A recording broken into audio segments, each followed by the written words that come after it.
Hello students, ವಿಡಿಯೋದಲ್ಲಿ ನಾವು 10th ಮ್ಯಾಥ್ಸ್ನ ಅಧ್ಯಾಯ 3ರಲ್ಲಿ ಅಭ್ಯಾಸ 3.3ರಲ್ಲಿ ನಾವು ಪ್ರಮುಖ ಪ್ರಶ್ನೆ 2 ಮಾಡ್ತಾ ಇದ್ದೀವಿ. ಕೆಳಗಿನ ಸಮಸ್ಯೆಗಳಿಗೆ ರೇಖಾತ್ಮಕ ಸಮೀಕರಣಗಳ ಜೋಡಿಗಳನ್ನು ರಚಿಸಿರಿ ಮತ್ತು ವರ್ಜಿಸುವ ವಿಧಾನದಿಂದ ಅವುಗಳಿಗೆ ಪರಿಹಾರವನ್ನು ಕಂಡುಹಿಡಿಯಿರಿ.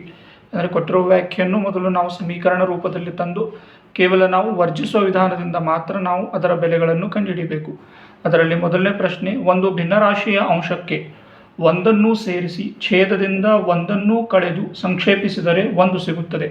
ಆ ಭಿನ್ನರಾಶಿಯ ಛೇದಕ್ಕೆ ಒಂದನ್ನು ಸೇರಿಸಿದರೆ ಅದು 1/2 ಎಂದಾಗುತ್ತದೆ. ಆ ಭಿನ್ನರಾಶಿ ಯಾವುದು ಅಂತ ಕಂಡುಹಿಡಿಬೇಕು. ಭಿನ್ನರಾಶಿ ಅಂದರೆ x/y ಅನ್ನು ಕಂಡುಹಿಡಿಬೇಕು. ಯಾಕಂದರೆ ಅಂಶ ಅಂದರೆ ನಾವು x ಅನ್ನು ಆಗಿರಲಿ ಅಂತ ಇಟ್ಟಿವಿ, ಛೇದ y ಆಗಿರಲಿ. ಹಾಗಾದರೆ x/y ಏನಾಗಿರ್ತದೆ? ಭಿನ್ನರಾಶಿ ಅಂದರೆ x ಮತ್ತು y ನ ಬೆಲೆಗಳನ್ನು ನಾವು ಮೊದಲು ಕಂಡುಹಿಡಿಬೇಕು.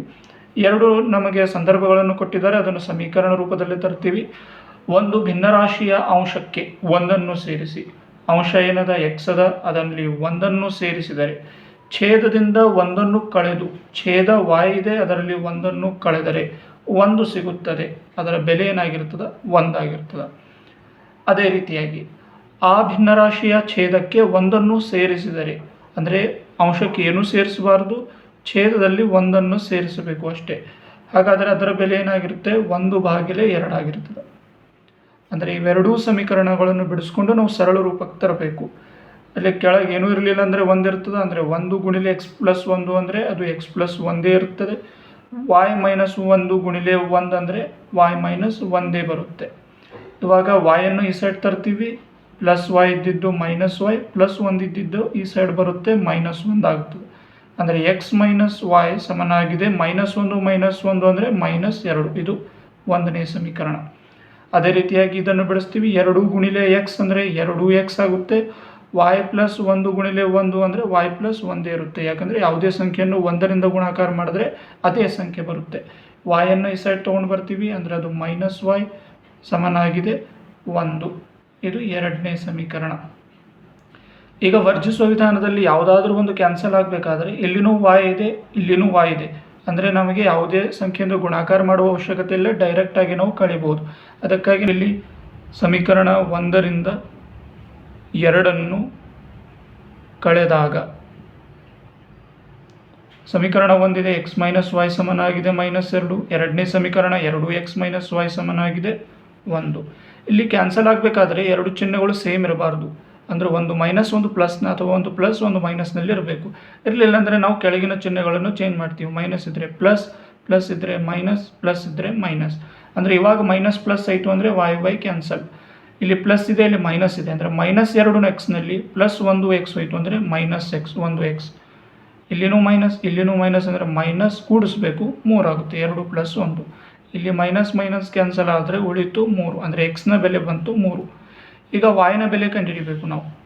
ಅಂದರೆ ನಾನು ಯಾವುದಾದ್ರೂ ಒಂದು ಸಮೀಕರಣ ಇಡಬೇಕು. ಅಂದರೆ x - y ಮೊದಲನೇ ಸಮೀಕರಣ ಇಡ್ತೀವಿ. ಎಕ್ಸ್ನ ಬೆಲೆ ಬಂದಿದೆ 3, ಹಾಗಾದರೆ -2 +3 ಇದ್ದಿದ್ದು ಈ ಸೈಡ್ ಹೋಗುತ್ತೆ, ಅಂದರೆ -2 -3 ಅಂದರೆ ಎಷ್ಟಾಗುತ್ತೆ? ಮೈನಸ್ ಇದ್ದರೆ ಕೂಡಿಸ್ಬೇಕು, 5 ಆಗುತ್ತೆ. ಅಂದರೆ ಮೈನಸ್ ಕ್ಯಾನ್ಸಲ್ ಆಗಿ ಉಳಿತು y ಬೆಲೆ 5. ಅಂದರೆ ಭಿನ್ನರಾಶಿ ಏನಾಗುತ್ತೆ? ನಮಗೆ ಭಿನ್ನರಾಶಿ ಸಮನಾಗಿದೆ 3/5. ಯಾಕಂದರೆ x ಅಂದರೆ ನಮಗೆ ಅಂಶ ಇತ್ತು, y ಅಂದರೆ ಛೇದ ಇತ್ತು. ಇದು ಮೊದಲನೇ ಪ್ರಶ್ನೆ.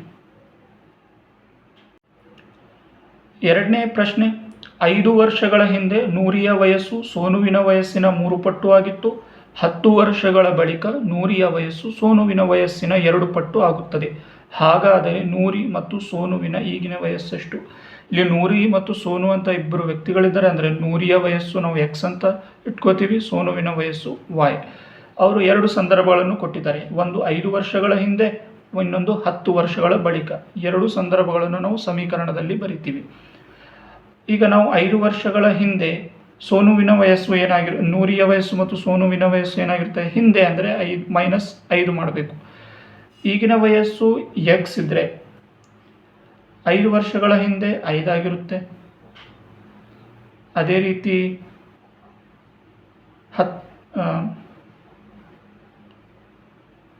ರೀತಿ ಸೋನುವಿನ ವಯಸ್ಸು ಏನಾಗಿರುತ್ತದೆ? ಈಗಿನ ವಯಸ್ಸು y ಅಂದರೆ 5 ವರ್ಷಗಳ ಹಿಂದೆ -5.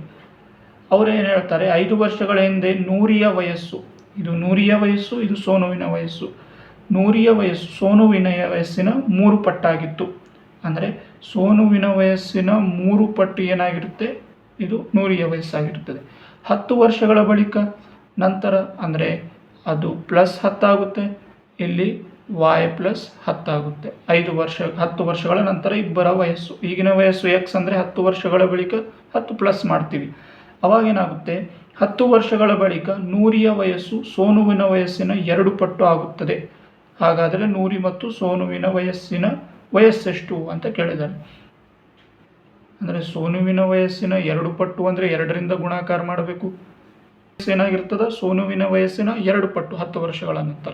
ಇದನ್ನು ನಾವು ಬಿಡಿಸಿದ್ರೆ x-5 ಸಮನಾಗಿದೆ 3ರಿಂದ y ಗುಣ ಮಾಡಿದ್ರೆ 3y ಮತ್ತು 5ಅನ್ನು ಗುಣಾಕಾರ ಮಾಡಬೇಕು, 3×5 = 15.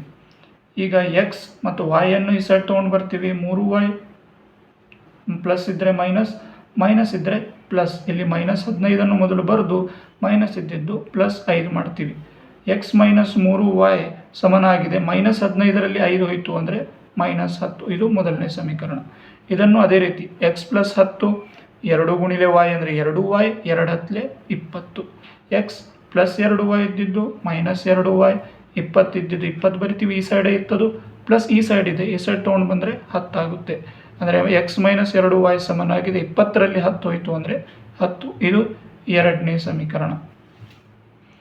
ಇವಾಗ ನಾವು 1ನೇ ಸಮೀಕರಣದಿಂದ 2ನೇ ಸಮೀಕರಣವನ್ನು ಕಳೆದಾಗ, ಈಗ ಇಲ್ಲಿನೂ x ಇದೆ, ಇಲ್ಲಿನೂ x ಇದೆ ಅಂದರೆ ಡೈರೆಕ್ಟ್ ಆಗಿದ್ದು ಕ್ಯಾನ್ಸಲ್ ಆಗುತ್ತೆ. ಅಂದರೆ x - 3y ಸಮನಾಗಿದೆ -10, x - 2y ಸಮನಾಗಿದೆ +10. ಇವಾಗ 2 ಕ್ಯಾನ್ಸಲ್ ಆಗಲ್ಲ, ಯಾಕಂದರೆ ಪ್ಲಸ್ ಇದೆ, ಇದನ್ನು ಮೈನಸ್ ಮಾಡ್ತೀವಿ, ಮೈನಸ್ ಇದ್ದರೆ ಪ್ಲಸ್ ಇದ್ದರೆ ನಾವು ಮಾಡ್ತೀವಿ ಇದನ್ನು ಮೈನಸ್. ಇವಾಗ ಇದು ಕ್ಯಾನ್ಸಲ್ ಆಗುತ್ತೆ x. ಇವಾಗ ಮೈನಸ್ ಇಲ್ಲಿ ಪ್ಲಸ್ ಅಂದರೆ -3ರಲ್ಲಿ 2 ಹೋಯಿತು ಅಂದರೆ -y ಉಳಿತು, ಮೈನಸ್ ಅಂದರೆ ಮೈನಸ್ ಕೂಡಿಸಿದ್ರೆ 20, ಅಂದರೆ ಮತ್ತೆ ಮೈನಸ್ ಕ್ಯಾನ್ಸಲ್ ಆದರೆ ಉಳಿತು y ಸಮನಾಗಿದೆ 20. ಇವಾಗ x ಬೆಲೆ x - 3y ಸಮನಾಗಿದೆ -10. ಮೊದಲನೇ ಸಮೀಕರಣವನ್ನು ಇಟ್ಕೊಂಡು ಮಾಡ್ತೀನಿ. y ಬೆಲೆ ಬಂದಿದೆ 20, x - 3 × 20 ಸಮನಾಗಿದೆ -10. x ಸಮನಾಗಿದೆ -23 ಎಷ್ಟಾಗುತ್ತೆ 60, ಇದು -10. x -60 ಈ ಸೈಡ್ ತೊಗೊಂಡು ಹೋಗ್ತೀವಿ ಅಂದರೆ ಅದು +60 ಆಗುತ್ತೆ. 60ರಲ್ಲಿ 10 ಹೋಯಿತು ಅಂದರೆ 50, ದೊಡ್ಡ ಸಂಖ್ಯೆ ಪ್ಲಸ್ನಲ್ಲಿದೆ, ಅದಕ್ಕಾಗಿ ಇದು ಪ್ಲಸ್. ಅಂದರೆ ಎಷ್ಟು ಬಂತು, y ಬೆಲೆ 20, x ಬೆಲೆ 50. ಅದರ ಅರ್ಥ ಏನು ಅಂದರೆ x ಅಂದರೆ ನೂರಿಯ ವಯಸ್ಸು, ಇದು ನೂರಿಯ ವಯಸ್ಸು. ಅದೇ ರೀತಿ ಇದು y ಅಂದರೆ ಇದು ಸೋನುವಿನ ವಯಸ್ಸು. ಇದು ಎರಡನೇ ಕ್ವಶನ್. ನೆಕ್ಸ್ಟ್ 3ನೇ ಕ್ವಶನ್. 2 ಅಂಕೆಯ ಒಂದು ಸಂಖ್ಯೆಯ ಅಂಕೆಗಳ ಮೊತ್ತ 9. ಇದರಲ್ಲಿ ಈ ಅಂಕೆಗಳ ಕ್ರಮವನ್ನು ಅದಲು ಬದಲು ಮಾಡಿದಾಗ ಸಿಗುವ ಸಂಖ್ಯೆಯನ್ನು ಇಮ್ಮಡಿಗೊಳಿಸಿದರೆ ಅದು ಮೊದಲನೇ ಸಂಖ್ಯೆಯ 9ರಷ್ಟಕ್ಕೆ ಸಮವಾಗುತ್ತದೆ. ಆ ಸಂಖ್ಯೆಯನ್ನು ಕಂಡುಹಿಡಿಯಿರಿ. ಅವರು 2 ಅಂಕೆಯ ಸಂಖ್ಯೆ ಅಂತ ಕೊಟ್ಟಿದ್ದಾರೆ, ತಿಳ್ಕೊರಿ. ಇದು 82 ಇದೆ. ಇದು 2 ಅಂಕೆಯ ಒಂದು ಸಂಖ್ಯೆ. ಇದು ಬಿಡಿ ಸ್ಥಾನ, ಇದು 10ರ ಸ್ಥಾನ. ಅದಕ್ಕಾಗಿ ನಾವು ಬಿಡಿ ಸ್ಥಾನವನ್ನು x ಅಂತ ತೊಗೊಂಡಿದ್ವಿ, ಆಮೇಲೆ 10ರ ಸ್ಥಾನವನ್ನು y ಅಂತ ತೊಗೊಂಡಿವಿ. ಇದನ್ನು ಯಾವ ರೀತಿ ಬರಿತೀವಿ, ನಾವು ಬಿಡಿಸಿ ಬರೆದ್ರೆ 10 × 8 + 2 ಅಂತ ಬರಿತೀವಿ. ಅಂದರೆ 10ರ ಸ್ಥಾನದಲ್ಲಿ 8 ಇದೆ ಪ್ಲಸ್ ಬಿಡಿ ಸ್ಥಾನ 2, 10 × 8 = 80, 80 + 2 82, ಈ ರೀತಿ ಬರಿತೀವಿ. ಇದನ್ನೇ ನಾವು ಈ ಬೆಲೆಯಲ್ಲಿ ಬರೆದ್ರೆ xy, ಈಗ ನಮಗೆ ಗೊತ್ತಿಲ್ಲಲ್ಲ ಯಾವ ಸಂಖ್ಯೆ ಅಂತ. ಇವಾಗ 10 × ಯಾವ ಸಂಖ್ಯೆಯನ್ನು ಗುಣಾಕಾರ ಮಾಡಬೇಕು, 10ರ ಸಂಖ್ಯೆಯನ್ನು, ಅಂದರೆ y ಪ್ಲಸ್ ಬಿಡಿ ಸಂಖ್ಯೆ x, ಈ ರೀತಿ ನಾವು ಮಾಡಬೇಕಾಗುತ್ತದೆ. ಆದರೆ ಮೊದಲನೇ ಸಮೀಕರಣ 2 ಅಂಕೆಯ ಒಂದು ಸಂಖ್ಯೆಗಳ ಮೊತ್ತ, ಹೌದಾ. ಬಿಡಿ ಸ್ಥಾನ ಮತ್ತು 10ರ ಸ್ಥಾನವನ್ನು ಕೂಡಿಸಿದ್ರೆ ಅದು ಆಗುತ್ತೆ 9. ಇದು ಮೊದಲನೇ ಸಮೀಕರಣ. ಎರಡನೇ ಸಮೀಕರಣವನ್ನು ಈ ರೀತಿ ಮಾಡಬೇಕು ನಾವು. ಯಾವ ರೀತಿ, ಇದರ ಅಂಕಿಗಳ ಕ್ರಮವನ್ನು ಅದಲು ಬದಲು ಮಾಡಿದಾಗ ಅಂತ ಹೇಳಿದ್ದಾರೆ. ಅಂದರೆ ಮೊದಲು ಯಾವ ರೀತಿ ಇತ್ತು, ಈ ರೀತಿಯೇ ಇತ್ತು. ಅಂದರೆ ಯಾವ ರೀತಿ, 10 × y ಅಂದರೆ 10y + x. ಇದನ್ನು ಅದಲು ಬದಲು ಮಾಡಿದಾಗ ಅಂದರೆ 10ರ ಸ್ಥಾನವನ್ನು ಬಿಡಿ ಸ್ಥಾನವನ್ನು 10 ಮಾಡಿದಾಗ ಅಂದರೆ ಇದು ಬಿಡಿ ಸ್ಥಾನವನ್ನು 10ರ ಸ್ಥಾನದಲ್ಲಿ 10ರ ಸ್ಥಾನವನ್ನು ಬಿಡಿ ಸ್ಥಾನದಲ್ಲಿ ಮಾಡಿದಾಗ ಅದಲು ಬದಲು ಮಾಡಿ ಸಿಗುವ ಸಂಖ್ಯೆಯನ್ನು ಇಮ್ಮಡಿಗೊಳಿಸಿದರೆ ಏನು ಸಂಖ್ಯೆ ಸಿಕ್ಕದ ಅದನ್ನು ಇಮ್ಮಡಿ 2 ಪಟ್ಟುಗೊಳಿಸಿದರೆ ಅದು ಮೊದಲನೇ ಸಂಖ್ಯೆಯ 9ರಷ್ಟು, ಏನು ಮೊದಲ ಸಂಖ್ಯೆ ಇತ್ತು ಅದರ 9ರಷ್ಟು ಆಗುತ್ತದೆ. ಹೌದಾ? ಇದಂತೂ ಒಂದನೇ ಬಂದಿದೆ. ನಮಗೆ ಎರಡನೇದ್ದೇ ನಾವು ಬಿಡಿಸ್ತಾ ಹೋಗಬೇಕು. 9 ಗುಣಿಲೆ 10 90y ಮತ್ತು 9 ಗುಣಿಲೆ x 9x ಎರಡನ್ನು ಗುಣಾಕಾರ ಮಾಡ್ತೀವಿ. ಇದೇ ರೀತಿ ಇಲ್ಲಿನೂ 2 10 20x ಪ್ಲಸ್ 2 ಗುಣಿಲೆ y 2y. ಇವಾಗ ನಾವು y ಮತ್ತು x ಅನ್ನು ಒಂದು ಕಡೆ ಮಾಡ್ತೀವಿ. ಮೊದಲು x ಅನ್ನು ಒಂದು ಕಡೆ ಮಾಡ್ತೀನಿ 9x, ಆಮೇಲೆ ಪ್ಲಸ್ ಇದ್ದಿದ್ದು ಮೈನಸ್ 20x.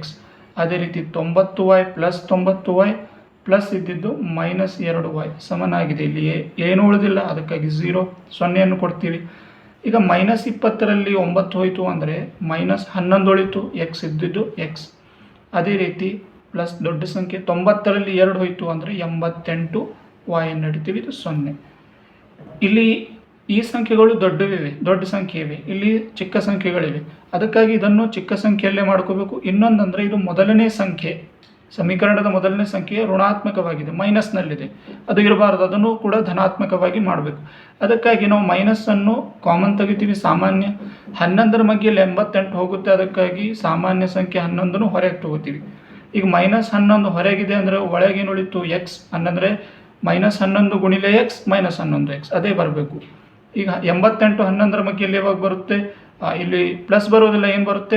ಮೈನಸ್ ಪ್ಲಸ್ ಅಂದರೆ ಇಲ್ಲಿ ಮೈನಸ್ 11 8 88, ಇದೂ ಕೂಡ ಏನಾಗಿರುತ್ತೆ y. ಅಂದರೆ ಮೈನಸ್ 11ರಿಂದ 8y ಗುಣಾಕಾರ ಮಾಡಿದ್ರೆ 88y ಬರುತ್ತೆ. ಹೌದಾ? ಇದು 0 ಇದ್ದಿದ್ದು 0. ಇವಾಗ ಈ ಸಂಖ್ಯೆ ಈ ಸೈಡ್ ಬಂದು 0 ಜೊತೆ ಭಾಗಾಕಾರ ಇತ್ತು ಅಂದರೆ ಗುಣಾಕಾರ ಇದ್ದಿದ್ದು 0ನೇ ಬರುತ್ತೆ. ಅದಕ್ಕಾಗಿ ಮೈನಸ್ 11 ಹೋಯಿತು, ಉಳಿತೇನೋ ಎಕ್ಸ್ ಮೈನಸ್ 8y ಸಮನಾಗಿದೆ 0. ಇದು ಎರಡನೇ ಸಮೀಕರಣ.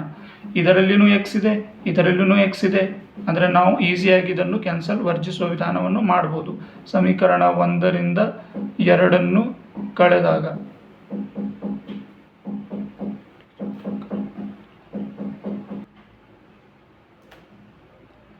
ಮೊದಲನೇ ಸಮೀಕರಣ ಇದೆ ಎಕ್ಸ್ ಪ್ಲಸ್ ವೈ ಸಮನಾಗಿದೆ 9. ಅದೇ ರೀತಿ ಎರಡನೇ ಸಮೀಕರಣ ಇದೆ ಎಕ್ಸ್ ಮೈನಸ್ 8y ಸಮನಾಗಿದೆ 0. ಇವಾಗ ಕ್ಯಾನ್ಸಲ್ ಆಗೋಲ್ಲ, ಯಾಕಂದರೆ ಪ್ಲಸ್ ಪ್ಲಸ್ ಇದೆ, ಅದನ್ನು ಮೈನಸ್ ಮಾಡ್ತೀವಿ. ಮೈನಸ್ ಇದ್ದರೆ ಪ್ಲಸ್, ಪ್ಲಸ್ ಇದ್ದರೆ ಮೈನಸ್, ಅಂದರೆ ಪ್ಲಸ್ ಮೈನಸ್ ಎಕ್ಸ್ ಎರಡು ಕ್ಯಾನ್ಸಲ್ ಆಗುತ್ತೆ. 2 ಪ್ಲಸ್ ಇದೆ ಅಂದರೆ 8 ಪ್ಲಸ್ 1 9y. ಇಲ್ಲಿನೂ ಸಹ 9 ಮತ್ತು 0 ಕೂಡಿಸಿದ್ರೆ 9 ಆಗುತ್ತೆ. ಅಂದರೆ y ಸಮನಾಗಿದೆ 9 ಗುಣಾಕಾರ ಇದ್ದಿದ್ದು ಭಾಗಾಕಾರ 9 ಅಂದರೆ yನ ಬೆಲೆ ಬಂತು 1. ಅದೇ ರೀತಿ ನಾವು ಎಕ್ಸ್ನ ಬೆಲೆ ಕಂಡುಹಿಡಿಯಬೇಕು. ಅಂದರೆ ಎಕ್ಸ್ ಪ್ಲಸ್ ವೈ ಸಮನಾಗಿದೆ 9. ಯಾವುದಾದ್ರೂ ಸಮೀಕರಣ ತಗೋಬೋದು, ನಾನು ಫಸ್ಟ್ ಸಮೀಕರಣ ತೊಗೊಂಡಿದ್ದೀನಿ. ಈಗ ಎಕ್ಸ್ ಪ್ಲಸ್ ವೈನ ಬೆಲೆ ಬಂದಿದೆ 1 9, ಅಂದರೆ ಎಕ್ಸ್ ಸಮನಾಗಿದೆ 9 ಪ್ಲಸ್ 1 ಇದ್ದಿದ್ದು ಮೈನಸ್ 1. ಎಕ್ಸ್ನ ಬೆಲೆ ಬಂತು 9ರಲ್ಲಿ 1 ಹೋದರೆ 8. ಅಂದರೆ ಇಲ್ಲಿ ನಾವು ಎಕ್ಸ್ ಅಂದರೆ ಏನು ಇಟ್ಕೊಂತೀವಿ? ಬಿಡಿ ಸ್ಥಾನ ಸಂಖ್ಯೆ ಏನಾಗಿರುತ್ತೆ? ಬಿಡಿ ಸ್ಥಾನ ಅಂದರೆ ಎಕ್ಸ್ ಅಂದರೆ 8, 10ರ ಸ್ಥಾನ y ಅಂದರೆ 1. ಆ ಸಂಖ್ಯೆ ಯಾವುದು? 18 ಆಗಿರುತ್ತೆ. ಇದು ಥರ್ಡ್ ಕ್ವಶನ್. ಫೋರ್ತ್ ಕ್ವಶನ್, 2000 ರೂಪಾಯಿಯನ್ನು ಹಿಂಪಡೆಯಲು ಮೀನಾ ಬ್ಯಾಂಕಿಗೆ ಹೋದಳು. ಅವಳು ನಗದು ಗುಮಾಸ್ತರಲ್ಲಿ 50 ಮತ್ತು 100 ರೂಪಾಯಿ ನೋಟುಗಳನ್ನು ಮಾತ್ರ ನೀಡುವಂತೆ ಹೇಳಿದಳು. ಮೀನಾಳಿಗೆ ಒಟ್ಟು 25 ನೋಟುಗಳು ದೊರೆತವು. 50 ರೂಪಾಯಿ ಮತ್ತು 100ರ ಎಷ್ಟೆಷ್ಟು ನೋಟುಗಳನ್ನು ಅವಳು ಪಡೆದಳು ಎಂಬುದನ್ನು ಕಂಡುಹಿಡಿಯಿರಿ. ಅಂದರೆ ಆಕೆ ಬ್ಯಾಂಕಿಗೆ ಹೋದರೆ ಮೀನಾ 2000 ರೂಪಾಯಿಯನ್ನು ತೆಗಿಬೇಕಿತ್ತು. ಆದರೆ ಆಕೆ 2000 ಅಥವಾ 500ರ ನೋಟುಗಳನ್ನು ತೊಗೊಂಡಿಲ್ಲ, ಡೈರೆಕ್ಟಾಗಿ ಕೇವಲ 50 ಮತ್ತು 100ರ ನೋಟುಗಳನ್ನು ಮಾತ್ರ ತೆಗೆದುಕೊಂಡಳು. ಹಾಗಾದರೆ ಆ ಟೋಟಲ್ 25 ನೋಟುಗಳು ಆಕೆಗೆ ಸಿಕ್ಕರೆ ಅದರಲ್ಲಿ 50 ಮತ್ತು 100ರ ಎಷ್ಟೆಷ್ಟು ನೋಟುಗಳು ಇದ್ದವು. ಅದಕ್ಕಾಗಿ ನಾವು 50 ರೂಪಾಯಿ ನೋಟುಗಳ ಸಂಖ್ಯೆ ಎಕ್ಸ್ ಅಂತ ಬರಿತೀವಿ, 100 ರೂಪಾಯಿ ನೋಟುಗಳ ಸಂಖ್ಯೆ ವೈ. ಅಂದರೆ 50 ಮತ್ತು 100 ರೂಪಾಯಿಗಳ ನೋಟಿತ್ತು ಅಂತ ಗೊತ್ತಿದೆ, ಆದರೆ ಎಷ್ಟು ನೋಟುಗಳು ಅಂತ ಗೊತ್ತಿಲ್ಲ. 50 ಮತ್ತು 100ರ ಅದು ಪ್ಲಸ್ ಮಾಡಿದ್ರೆ ನಮಗೆ 2000 ರೂಪಾಯಿ ಆಗಬೇಕು. ಆದರೆ ಟೋಟಲ್ ನೋಟುಗಳು ಗೊತ್ತಿದೆ 25. ಅಂದರೆ 50 ಮತ್ತು 100ರ ಎರಡೂ ನೋಟುಗಳು ಸೇರಿದ್ರೆ ಅದು 25 ನೋಟುಗಳಾಗುತ್ತೆ. ಇದು ಮೊದಲನೇ ಸಮೀಕರಣ.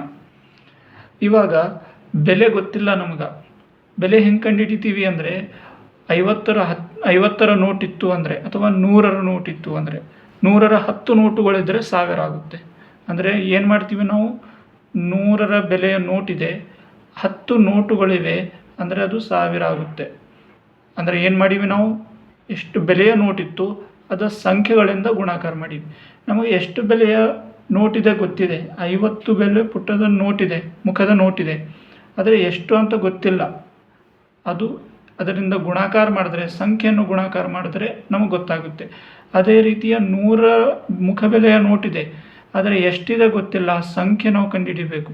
ಆದರೆ ಕಂಡುಹಿಡಿದು ಗುಣಾಕಾರ ಮಾಡಿ ಪ್ಲಸ್ ಮಾಡಿದ್ರೆ ನಮಗೆ ಬರುತ್ತೆ 2000.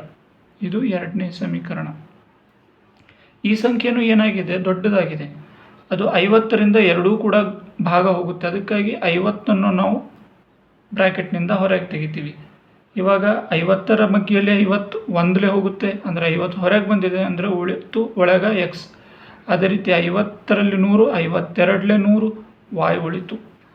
ಅದೇ ರೀತಿ 50ರಿಂದ ಎಷ್ಟರಿಂದ ಗುಣಾಕಾರ ಮಾಡಿದ್ರೆ ಬರುತ್ತೆ, ಈಗ 54ಲೇ ಮಾಡಿದ್ರೆ 200 ಬಂತು, 0 ಉಳಿತು. ಹಾಗಾದರೆ 40. ಅಂದರೆ ಒಳಗೆ ಏನು ಉಳಿತು ನಮಗೆ, ಎಕ್ಸ್ ಪ್ಲಸ್ 2y ಸಮನಾಗಿದೆ 40. ಇದು 2ನೇ ಸಮೀಕರಣ. ಇದು 3ನೇ ಸಮೀಕರಣ. 2ನೇದು ಆಲ್ರೆಡಿ ಇದೆ, ಇದು 3ನೇ ಸಮೀಕರಣ. ಹಾಗಾದರೆ ಸಮೀಕರಣ 3ರಿಂದ 2 ಕಳೆದಾಗ, ಯಾಕಂದರೆ ಎಕ್ಸ್ ಮತ್ತು ಎಕ್ಸ್ ಹೊಂದಿದೆ, ಸೇಮ್ ಇದೆ, ಅಂದರೆ ಡೈರೆಕ್ಟಾಗಿ ಕ್ಯಾನ್ಸಲ್ ಮಾಡಬಹುದು. ಅಂದರೆ ನಮಗೆ 3ನೇ ಸಮೀಕರಣ ಬಂದಿದೆ, ಎಕ್ಸ್ ಪ್ಲಸ್ 2y ಸಮನಾಗಿದೆ 40. ಈಗ 1ನೇ ಸಮೀಕರಣ, ಇದು 1ನೇ ಸಮೀಕರಣ, ಎಕ್ಸ್ ಪ್ಲಸ್ y ಸಮನಾಗಿದೆ 25. ಇವಾಗ ಎಕ್ಸ್ ಪ್ಲಸ್ನಲ್ಲಿದೆ, ಅಂದರೆ ಡೈರೆಕ್ಟಾಗಿ ಇದು ಕ್ಯಾನ್ಸಲ್ ಆಗೋದಿಲ್ಲ. ಅದಕ್ಕಾಗಿ ಇದನ್ನು ಮೈನಸ್ನಲ್ಲಿ, ಇದು ಪ್ಲಸ್ ಇದ್ದರೆ ಮೈನಸ್, ಇದನ್ನು ಪ್ಲಸ್ ಇದ್ದರೆ ಮೈನಸನ್ನು ಮಾಡ್ತೀವಿ. ಇವಾಗ ಇದು ಕ್ಯಾನ್ಸಲ್ ಆಗುತ್ತೆ, ಪ್ಲಸ್ ಮೈನಸ್ ಅಂದರೆ ಇಲ್ಲಿ 2y ನಲ್ಲಿ 1y ಮೈನಸ್ ಇದೆ, ಅದಕ್ಕಾಗಿ ಒಂದೇ y ಉಳಿಯುತ್ತೆ. ಆಮೇಲೆ 40ರಲ್ಲಿ 25 ಹೋಯಿತು ಅಂದರೆ 15 ಉಳಿತು, ಯಾಕಂದರೆ ಇದು ಮೈನಸ್ ಇದೆ. y ಬೆಲೆ ಬಂತು 15, ಎಕ್ಸ್ನ ಬೆಲೆ ಕಂಡುಹಿಡಿಬೇಕು. ಅಂದರೆ ಎಕ್ಸ್ ಪ್ಲಸ್ y ಸಮನಾಗಿದೆ 25. ಇದರಲ್ಲಿ ಯಾವುದಾದ್ರೂ ಒಂದು ಸಮೀಕರಣ ತೆಗೆದುಕೊಳ್ಬೋದು. ಎಕ್ಸ್ y ಅಂದರೆ 15 ಬಂದಿದೆ, ಇದು 25 ಇದ್ದಿದ್ದು 25. ಎಕ್ಸ್ ಪ್ಲಸ್ 15ಅನ್ನು ಈ ಸೈಡ್ ತೊಗೊಂಡು ಬರ್ತೀವಿ, ಇದು ಮೈನಸ್ 15 ಆಗುತ್ತೆ. 25ರಲ್ಲಿ 15 ಹೋಯಿತು ಅಂದರೆ ಉಳಿತು 10. ಎಕ್ಸ್ನ ಬೆಲೆ ಬಂತು 10.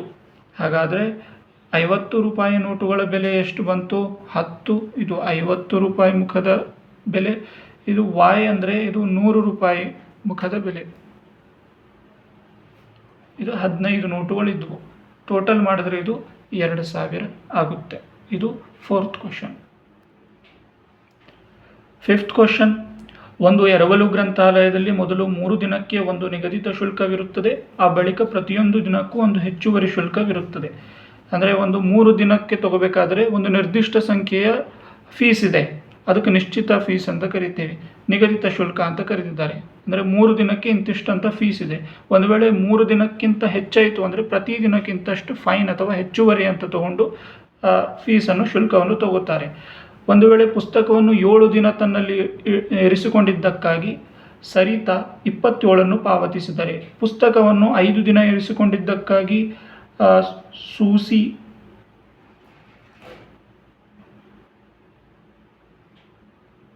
21 ಪಾವತಿಸಿದಳು. ನಿಗದಿತ ಶುಲ್ಕ ಮತ್ತು ಪ್ರತಿಯೊಂದು ಹೆಚ್ಚುವರಿ ದಿನದ ಶುಲ್ಕವನ್ನು ಕಂಡುಹಿಡಿಯಿರಿ ಅಂತ ಕೇಳಿದ್ದಾರೆ. ಇವಾಗ 7 ದಿನ ಅಂತಂದರೆ 7 ದಿನದ ನಾವು ಬೆಲೆಯನ್ನು ಹಿಡಿಬಾರ್ದು. ಇಲ್ಲಿ 3 ಅಂದರೆ 7 ದಿನ ಅಂದರೆ ಇದರಲ್ಲಿ ನಿಗದಿತ ಶುಲ್ಕ ಮತ್ತು ಪ್ರತಿದಿನದ ಹೆಚ್ಚುವರಿ ಶುಲ್ಕ ಕೂಡಿ 27 ಆಗಿದೆ. ನಿಗದಿತ ಶುಲ್ಕ ಅಂದರೆ 3 ದಿನ, ಅಂದರೆ 7 ದಿನದಲ್ಲಿ 3 ದಿನ ಹೋಯಿತು ಅಂದರೆ ಉಳಿತು 4 ದಿನ. ಅಂದರೆ 3 ಮತ್ತು 4 ದಿನ ಸೇರಿ ಅದೇನಾಗಿರುತ್ತೆ, 27 ದಿನ ಆಗಿರುತ್ತೆ. ಈಗ ನಿಗದಿತ ಶುಲ್ಕ ನಮಗೆ ಗೊತ್ತಿಲ್ಲ, ಅದಕ್ಕಾಗಿ ಎಕ್ಸ್ ಇಟ್ಕೋತೀವಿ, ಹೌದಾ. 7 ದಿನದಲ್ಲಿ 3 ದಿನ ನಿಗದಿತ ಶುಲ್ಕ ಇದೆ, 4 ದಿನ ಏನಿದೆ ಅದು ಹೆಚ್ಚುವರಿ ಶುಲ್ಕ. 1 ದಿನಕ್ಕೆ y ಅಂದರೆ 4 ದಿನಕ್ಕೆ 4y. ಎಷ್ಟು ಕೊಡಬೇಕಾಗುತ್ತೆ, 27.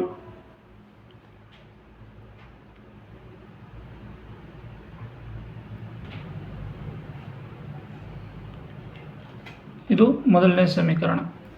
ಅದೇ ರೀತಿಯಾಗಿ ನಿಗದಿತ ಶುಲ್ಕ ಇಲ್ಲಿ 5 ದಿನ ಅಂತ ಕೊಟ್ಟಿದ್ದಾರೆ. 5 ದಿನ ಅಂದರೆ 3 ದಿನ ಅಂತೂ ನಿಗದಿತ ಆಯಿತು, ಉಳಿತು 2 ದಿನ, 2 ಹೆಚ್ಚುವರಿ ದಿನಗಳು. ಅದು ತೊಗೊಂಡ್ರೆ 21 ರೂಪಾಯಿ ಆಯಿತು. ಇದು ಎರಡನೇ ಸಮೀಕರಣ. ಇಲ್ಲಿ ಆಲ್ರೆಡಿ ನೋಡ್ರಿ 2 ಎಕ್ಸ್ ಇದೆ ಅಂದರೆ ಡೈರೆಕ್ಟಾಗಿ ಇದು ಕ್ಯಾನ್ಸಲ್ ಮಾಡ್ಬೋದು. ಆದರೆ 2 ಪ್ಲಸ್ನಲ್ಲಿದೆ, ಅದಕ್ಕಾಗಿ ಮೈನಸ್ ಮಾಡ್ತೀವಿ. ಪ್ಲಸ್ ಇದ್ದಿರ ಮೈನಸ್, ಪ್ಲಸ್ ಇದ್ದಿದ್ದು ಮೈನಸ್, ಅಂದರೆ ಪ್ಲಸ್ ಮತ್ತು ಮೈನಸ್ 2 ಎಕ್ಸ್ ಕ್ಯಾನ್ಸಲ್. ಪ್ಲಸ್ 4ರಲ್ಲಿ 2y ಹೋಯಿತು ಅಂದರೆ 2y ಪ್ಲಸ್ನಲ್ಲೇ ಬರುತ್ತೆ. ಪ್ಲಸ್ 27ರಲ್ಲಿ 21 ಹೋಯಿತು ಅಂದರೆ ಪ್ಲಸ್ 6 y ಸಮನಾಗಿದೆ 6 ಗುಣಾಕಾರ 2 ಇದ್ದಿದ್ದು ಭಾಗಾಕಾರ 2 1 2 3 6 ಅಂದರೆ yನ ಬೆಲೆ ಬಂತು 3. ಅಂದರೆ ನಾವು ಎಕ್ಸ್ನ ಬೆಲೆ ಕಂಡುಹಿಡಿಬೇಕು. ಅಂದರೆ ಪ್ರತಿದಿನದ ಹೆಚ್ಚುವರಿ ಶುಲ್ಕ ಬಂತು y. ಈಗ ಎಕ್ಸ್ ಪ್ಲಸ್ 4y ಸಮನಾಗಿದೆ 27. ಎಕ್ಸ್ನ ಬೆಲೆ ಗೊತ್ತಿಲ್ಲ, yನ ಬೆಲೆ ನಮಗೆ 3 ಬಂದಿದೆ, ಅಂದರೆ 3 ಇದು 27. ಎಕ್ಸ್ ಪ್ಲಸ್ 4 3 12 ಸಮನಾಗಿದೆ 27. ಎಕ್ಸ್ ಸಮನಾಗಿದೆ 27 ಪ್ಲಸ್ ಇದ್ದಿದ್ದು ಮೈನಸ್ 12.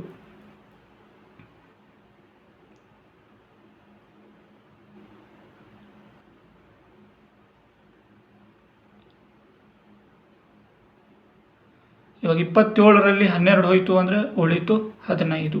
ಅಂದರೆ ಎಕ್ಸ್ನ ಬೆಲೆ ಬಂತು 15. ಅಂದರೆ ನಿಗದಿತ ಶುಲ್ಕ ಬಂತು ಇದು 15 ರೂಪಾಯಿ. ಆಮೇಲೆ ಹೆಚ್ಚುವರಿ ಶುಲ್ಕ ಅನ್ನೋದು ಏನಿದೆ ಅದು 3 ರೂಪಾಯಿ. ಇದು 5th ಕ್ವಶನ್. ಇದು 3.3ರ ಮತ್ತು 2 ಚರಾಕ್ಷರಗಳಿರುವ ಅಥವಾ ಅಧ್ಯಾಯ 3ರ ಕೊನೆಯ ಪ್ರಶ್ನೆ. ಅಧ್ಯಾಯ 4 ಮುಂದಿನ ಇದು